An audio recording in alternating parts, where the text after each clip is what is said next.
I'm motivated by fear. Fear of fear. I hate being scared to do something. It's very simple.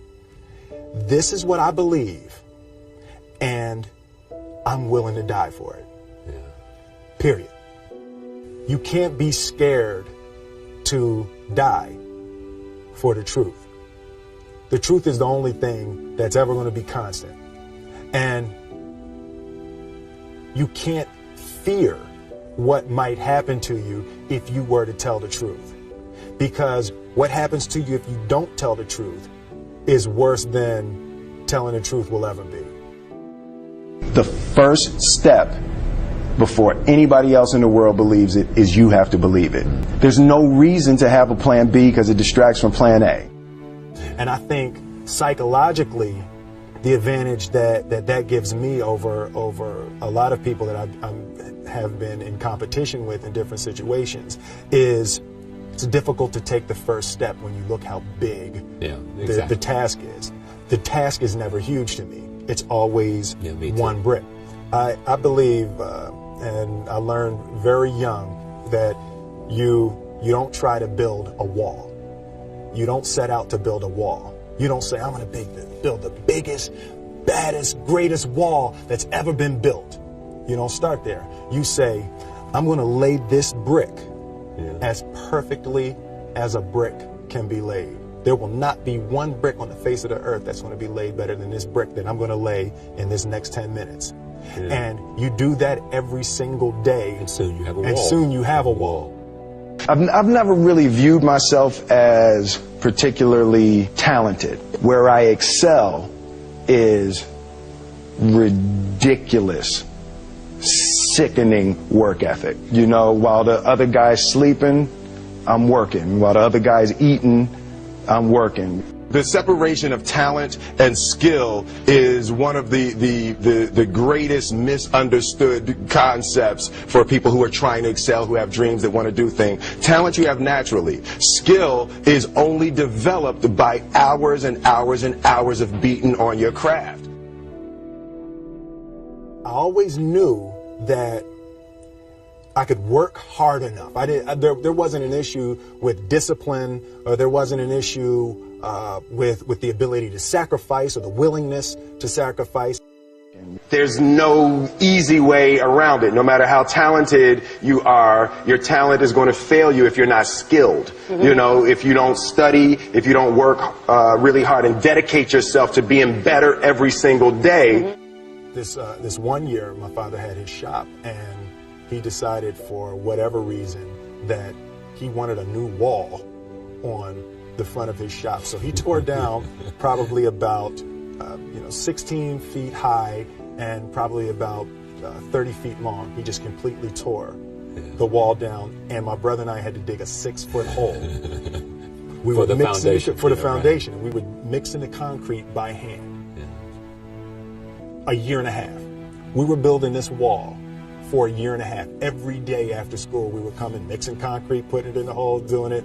And it was just myself and my little brother. And I remember standing back, looking at that wall, saying, there's going to be a hole here forever. A year and a half later, we laid the final brick. And my father stood back with my brother and I know he planned this. He says he didn't, but I know he had been planning this and writing this for his for the past 2 years. But we stood back, we looked at the wall, and he looked at me and my brother and said, "Don't y'all never tell me that you can't do something," and walked into the shop. As a child, my parents always told me, you could be whatever you want to be, you could do whatever you want to do. And you know, that office, that position, the highest office on the face of the earth, it was something I heard my parents saying it, but I didn't totally believe it. Yet I went out in the world and I carried myself and I held my head high and I stood there and I looked people in their eyes and I talked to people as if I was deserving of everything that this planet has to offer. I really want to say to children out there and to people who are watching, Confucius said one time, he who says he can and he who says he can't are both usually right.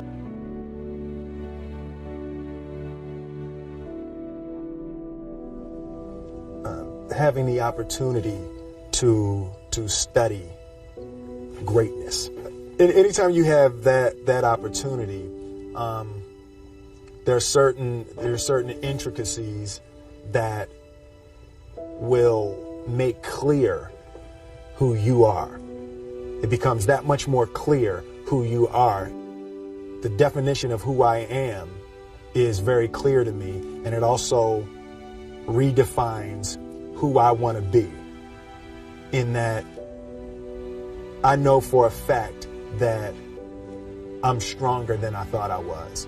You know, you can't help but ask yourself the question, what would I do if I was in Muhammad Ali's shoes? I'm not the best at anything. You know what I mean? Eddie Murphy is funnier than I'll ever be. Denzel is more powerful than I'll ever be. I think that my strength is I can do everything well. You know, I can do a little bit of everything, and that's what I concentrate on to be my strength. I'll never be able to compete with Denzel.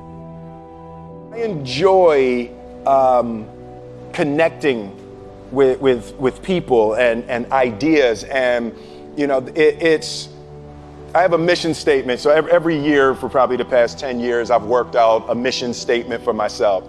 And for the last few years, the mission statement has stayed the same, and it's been improve lives, right? So when I go into something, I'm looking for how the quality of this piece could potentially improve lives. But it's all along the way. It's when you make the movie and how you're interacting with people in the process. And the concept of improving lives runs through the center of everything I do. And then I realized that the way to improve lives is to continually improve yourself, right? So with that, every morning when I get out of the bed, I haven't fixed everything in the world yet, so there's always something to do.